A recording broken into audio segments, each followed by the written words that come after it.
Okay, so guys, this is the 3 to 5 that's done now. Basically, you guys know it came in for some minor work.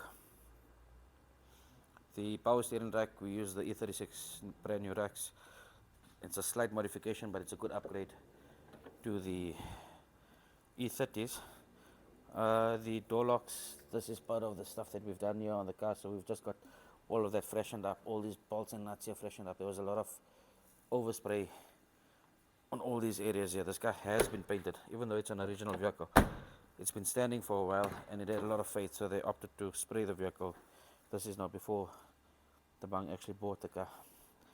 So just these areas here, we played around here.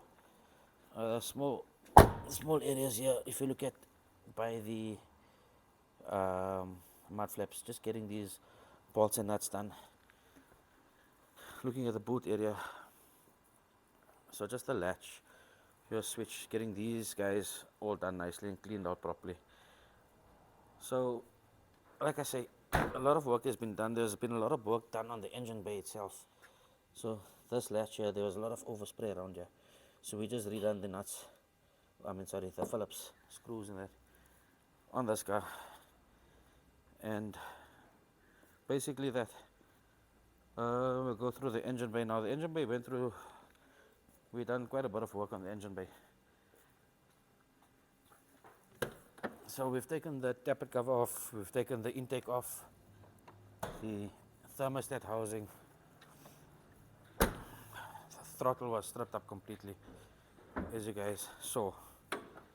So let me stand this side here, I'll start off here. As you guys saw, and the car went through extensive cleaning. So I told you we actually started off with a sandblast, then we went on to vapor blasting, and we've done a lot of the nuts and bolts on the engine bay here. So we'll start off here. All these nuts and bolts, all of these are done.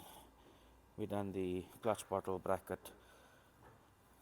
This bracket has been done. Your tappet cover nuts and bolts have been done. The clamps have been done. Your throttle has been done. So that's been stripped out completely and done. We've powder coated the airbox and the clips there, and basically just given this car a full clean and detail. If you have a look at the firewall matting, this car's matting was very faded and so on like that. You can see how she actually came out now. So she's nice and black and it looks fresh and revived. So the brackets on the bonnet brackets, or the bonnet hooks, they've been done. The brake booster's been done. I didn't go with the gold on the brake booster because it was actually a mission. So the other color that it came out with was black. We basically done the hooks as well. It's all the nitty gritties that we've just tapped on. So what we're going to do now is we're going to take this car for a drive, and I'm just going to show you she's got a very nice tone. And she's quite smooth for a car that has about 250,000 on the clock. She's nice and smooth and still an original vehicle.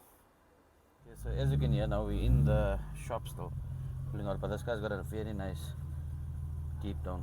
So she's got a branch, she's got a free flow. I'm not too sure who done it, but it sounds to me like either TNT or a Power Mods free flow. So sorry, I'm just trying to maneuver my way out here. But this is a nice, soft 3 to 5. It's a very pretty looking car. So anyway, this is an airflow car. This is original, still in airflows. The ride is a little bit hard on this car because of the aftermarket wheel and the lower profile tire. But nonetheless, it's still a very nice car. So the car is still, we've opted to actually put this car on a dyno. It should go through on Monday morning. And then I think after 250,000 Ks, it deserves a nice tune-up. So you'll feel there's actually a couple of flat spots here and there. And this will get sorted out basically once the dyno is done. So Putty will clear that out. He'll get this airflow set up properly. I don't think we're going to chop the ECU. The ECU should be fine as is, but it's just basically going to go for an airflow tune-up and just set the idling valve. But yeah, this is a nice soft driving car.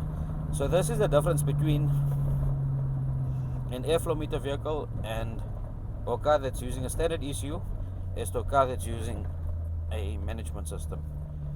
So there's a whole hype about aftermarket managements and so on like that, and how they everybody wants to go for it, or everybody just chooses it. Here's the difference between the two. This is my opinion, this is my view. So I'm not going to mention brands because they all good, they do what they got to do, but they are not the best. If you look at the best way of running a vehicle, it is still using the standard ECU that it came out with from, take for example, the BMWs. That is still the best way to do it. You got German engineers that done research, they done a whole lot of homework before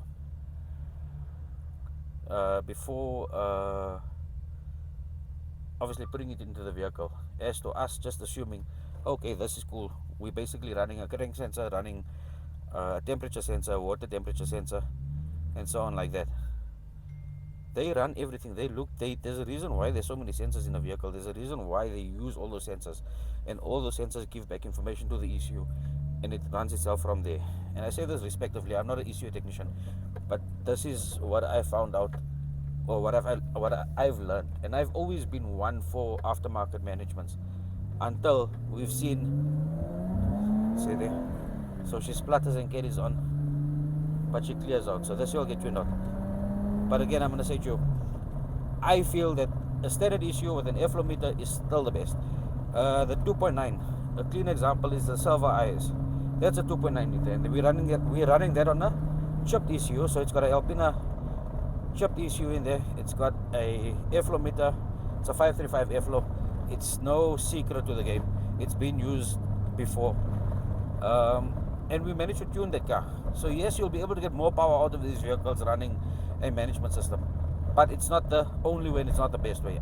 I just prefer it this way. I find the cars start up better, the cars are more fine-tuned, they're more refined, and so on like that.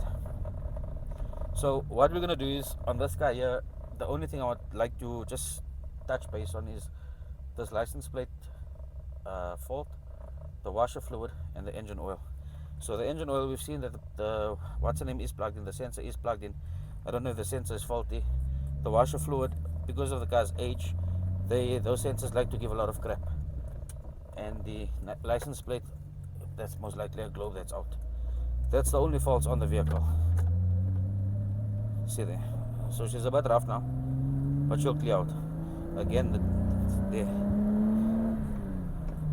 So the dyno will sort it out, Putty will clean it out, and we'll actually do another video afterwards to show you how this car performs after the dyno tune, and you'll see what a difference it makes. Just to take your ECU, just get the CO set up properly, get the tracks cleaned up on the airflow, and you've got your car. But it takes a lot more work as to doing just the management. The management, you come, you plug a couple of wires and figure out how it works, get your timing correct, get a few things correct, and start the car up. Boom. Then you can dyno the car, get it tuned up. Again, when it comes to the standard ECU, you've got a lot more work to do.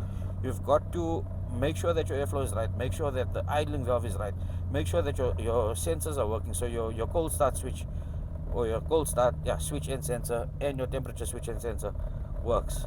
And then you've also got your auxiliary switches that sit on the radiator. But once you get that right, it's worlds apart. Anyway guys, this here was the update for the E30 325. This is the photo. Please like, share, and subscribe to our channel, and let us know what you thought of with regards to the work done on this car.